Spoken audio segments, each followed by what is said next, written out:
I used to think so. I converted to Judaism 18 years ago.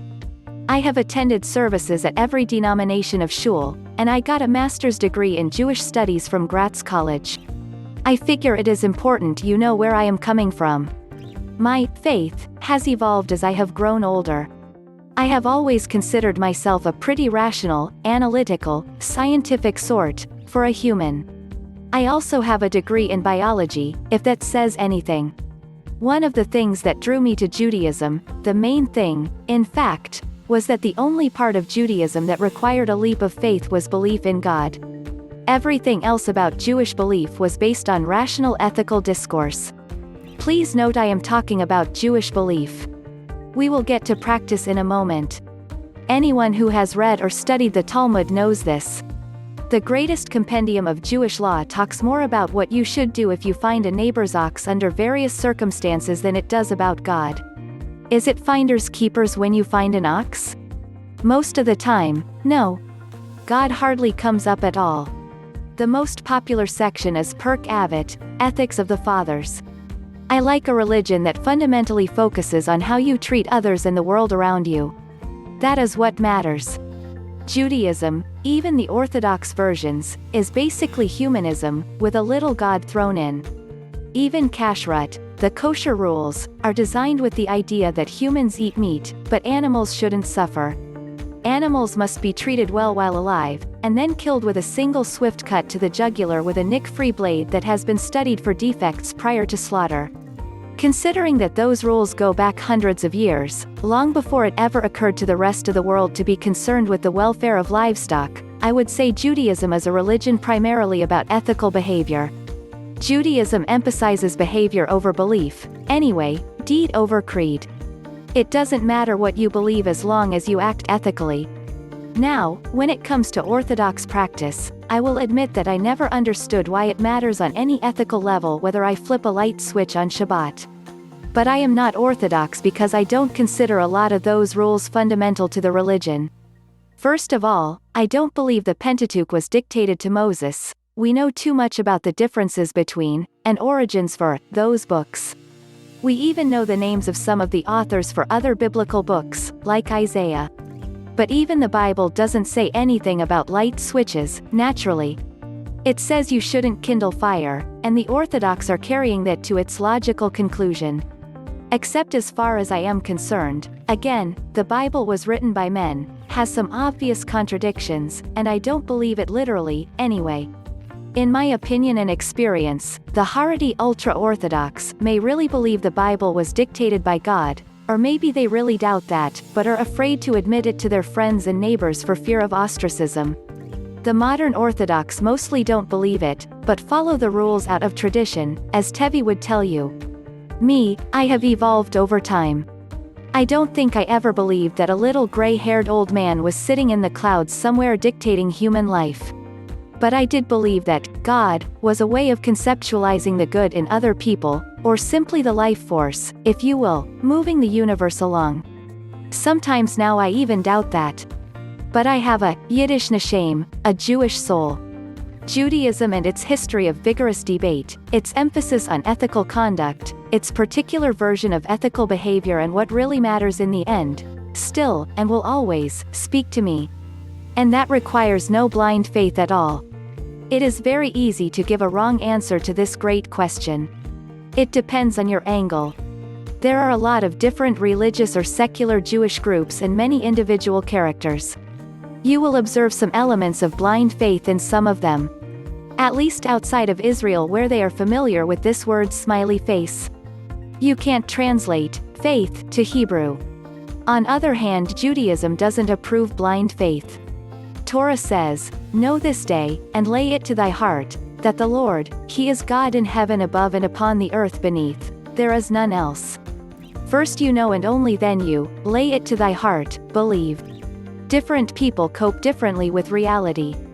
Some of them are able to devote their intellect into, know this day, others aren't. There are Jews who believe because they trust some very smart people that believe.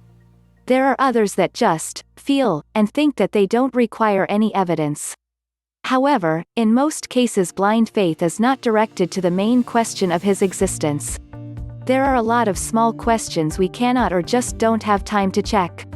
There is a multitude of verses in Torah with unclear meaning. Sometimes we believe some of the explanations because they are credited to a sage or great rabbi. Do you think that the great Lord will punish you because you don't have enough evidence to believe in him? It would be very insecure on his part. He went into great length in order to turn the Exodus generation into believers. Our generation doesn't possess such tools for achieving the same goal. I spent 6 years on intensive research, after which I could only say that Torah is probably authentic word of the Lord. Just probably. It took me many more years to work on this probably thing. Only then I started to call myself religious. By the way, the easiest part was to refute Bible critics and the mainstream history issues. They really don't know what they are talking about and have serious issues with logic. For example, lack of archaeological evidence is not a proof that something didn't happen. When I started to learn, they said that David the king didn't exist. In several years that followed, multiple historical evidences were found. The same goes with a lot of things that are discovered every day here in Israel. In Jordan they claim that they just have found Sodom. But it is too early to take it seriously. The Jewish nation does not have to prove anything. They do not live on faith alone. About 3 million Jews experienced the subjugation of Egypt and their punishment of the 10 plagues, as well as the Jewish redemption by God through miracles and wonders. They experienced their 40 years in the desert where God protected them, fed, and clothed them.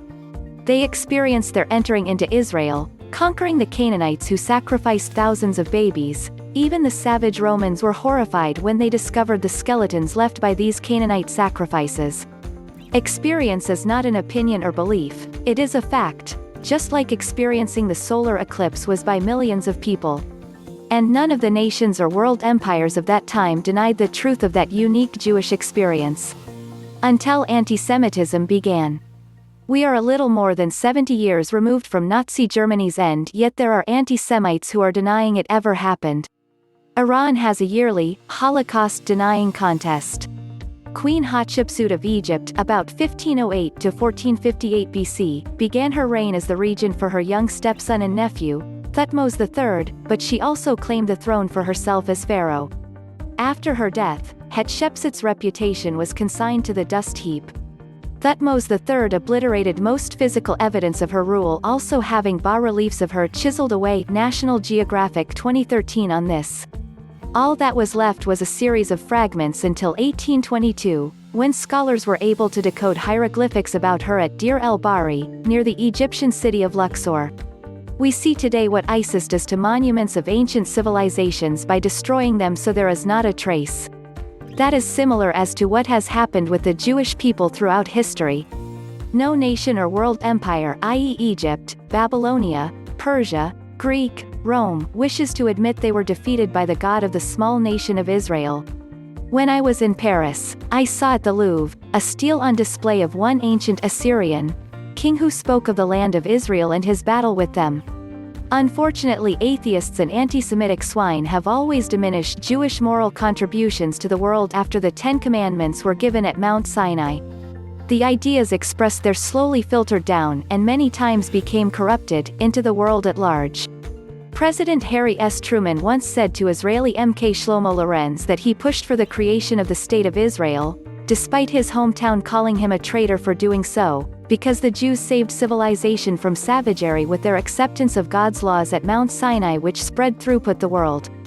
He said that in the future, religious Jews were the only ones who would one day save the world from nuclear destruction as well. In the Bible, Genesis chapter 12 verse 3, God states, "I will bless those who bless you, and whoever curses you I will curse, and all peoples on earth will be blessed through you."